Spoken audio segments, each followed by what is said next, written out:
Hi, welcome back to Dive Twang. I'm Dave. We're going to have some fun today on one chord. This is a one chord jam. It's an A7 type of groove.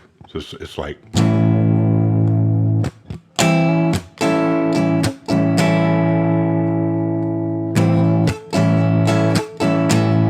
Okay, same one used in the intro there. And as usual, I will make a loop, probably 2 or 3 minutes long or something, at the end of this video of that riff for you to practice these skills with. Now, I tried to keep that demo in the intro this time really focused on 2 or 3 things. One of them was this lick, like...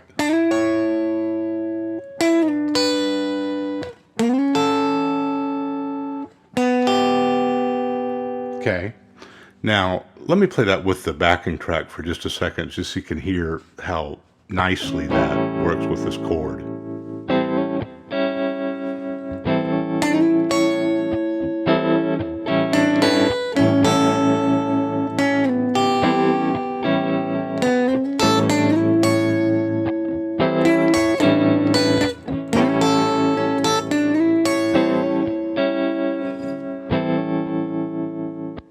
Okay, so I intentionally didn't do the exact same thing 2 or 3 times in a row. It's kind of, you could go up with it, down with it.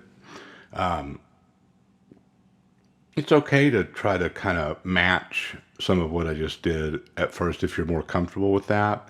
But using this diagram, the important thing is for you to get that under your fingers and then explore ways of applying your own musical choices to it. And it's really versatile. You know, the fact that we're using this one chord vamping riff will really let you hang out over that backing track at the end and explore this. So let's just look at it. If you're not real familiar with looking at tablature and stuff, you can slide into it, but for now, slide up, slide down and stuff. Add more style elements to it. But for now, let's just look at the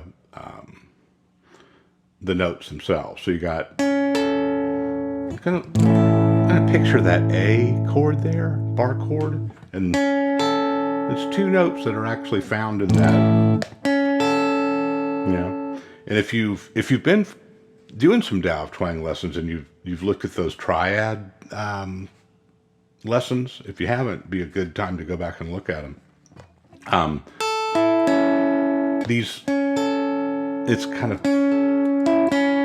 intersects with that too, right? So it's a piece of this, and it's a piece of that, and then it's just the G and the high E string, skipping over that B string. Now, the next part of it is it moves up to where both notes are on the 7th fret of those same 2 strings. So one good thing here is that it all takes place on the G and the high E. So you don't have to worry about switching strings with this.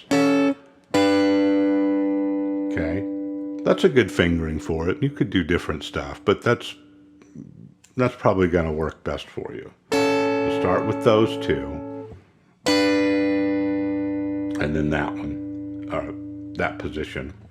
And then the same thing up to again. So you're on the 9th fret now with those same 2 notes on the same fret on the G and high E. Now, sometimes I'm dipping down from here using that original shape down to there. Okay, that's optional. A lot of licks that you hear and stuff, riffs that you hear in 60s type songs especially, is going to stay right in this. Now there you did a little chromatic movement between those 2. You don't have to do that. I don't want to confuse you. So let me just do that slow.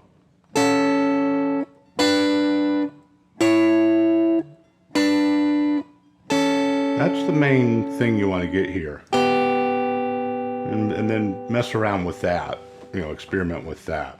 So here's some stuff that you don't have to copy this exactly, but just some ideas about how you can arrange that and slide it around and stuff.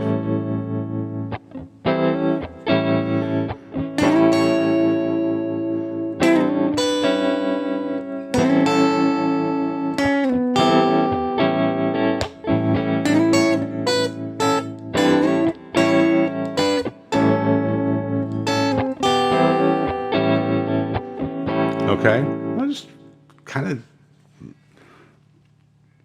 once you get something under your fingers, let yourself go. That's kind of one of our Tao Twang mantras, right? Let that muscle memory take over and sort of release your attention from it in a sense, and put that backing track on there and kind of let your hand do the walking, right? Now, I know that sounds a little pie in the sky if you're, still trying to work out just getting your fingerings and being comfortable doing that. So I don't mean to imply that this should be something that just happens in a matter of moments, right? Sometimes maybe it does. Then sometimes, you're like, why is this difficult for me or something? Take it easy on yourself. Just slow it down and really work on that physicality of it. And that'll take you far.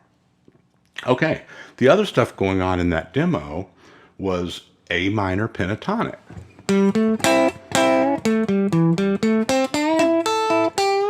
Okay, I don't mean to just blow through that either, but it's this scale.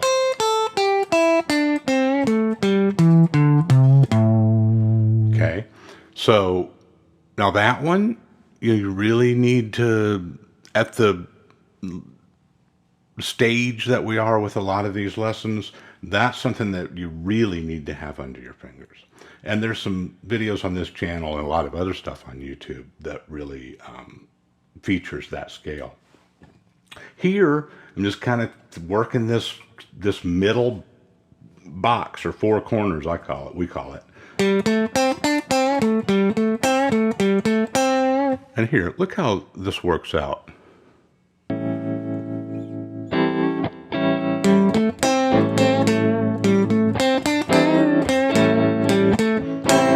can also do a little two-string bar harmony right there.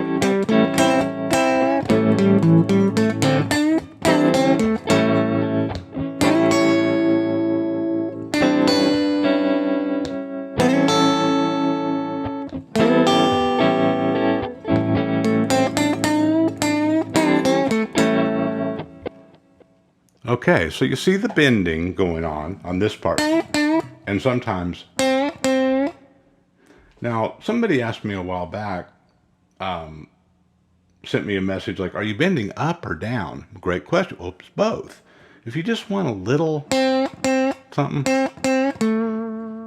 bend pulling down. Try that, especially if it's with this finger. Right, kind of more work to just kind of just let your other finger go right down where it wants. See that? And then here, you can pull these down too, but more often you want to, it kind of works better for most folks. Okay, I think at one point I dropped down and did the four corners of our major pentatonic. Now, there's a couple of lessons on this channel that use the same key, A major pentatonic. Check those out. One of them's over a Bob Dylan Tangled Up in Blue type of riff. So that's where you move this box down here.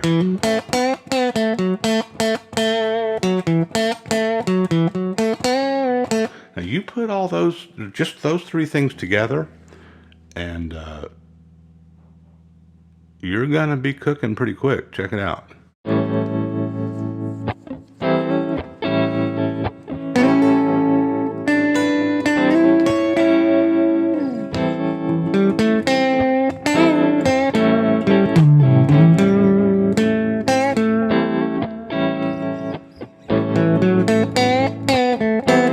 There's that major. Major, move it up.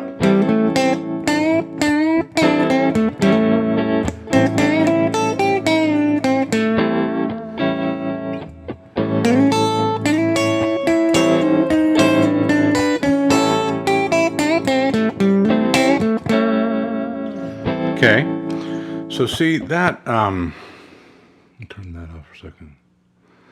That minor pentatonic, four corners, like we mentioned earlier, move that thing down 3 frets, and it becomes a relative major pentatonic that works.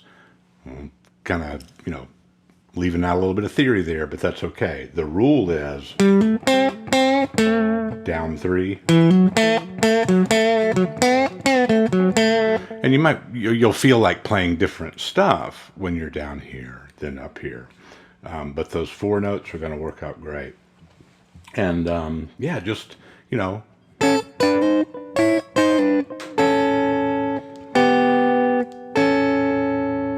play around with that lick, work it into your stuff. Comment, let me know how you're doing. Consider subscribing if you haven't already, and have fun. Thank you. Till next time.